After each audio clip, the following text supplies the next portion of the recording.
All right, so we're here at the beach, and I've got the waterproof housing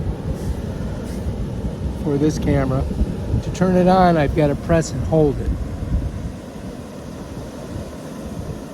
And then it kicks in. You see that blue thing?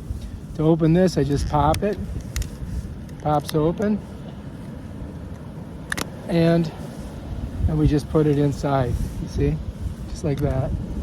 Close it, just like that. Gotta catch that, and then snap it. Snap it like that. It's pretty tight. And this will keep it on the front of the board.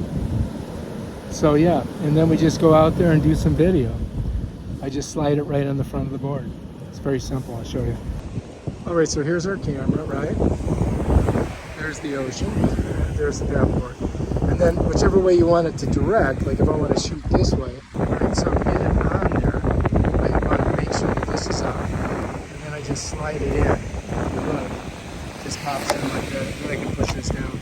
And now that thing is ready to go. You can change the attitude of it a little bit with this. But this is facing straight forward. So there we are.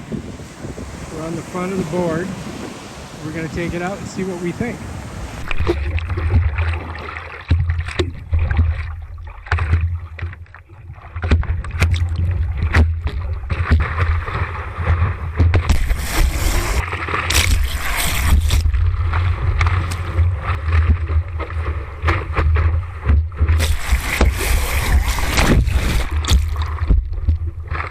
All right, to get it off, I pop this up, then I squeeze these and just kind of move it. Let me show you again. So I pop this up, squeeze these, and bam, it pops right off. And that's it right there, bam, done. Bob's your uncle. I keep the sock so that I don't scratch my case lens, because if you do, then you're gonna end up having like scratches on your video. So you should put it in a sock like that when you're gonna put it in, put it in here. So I'm just going to shift it in there for now.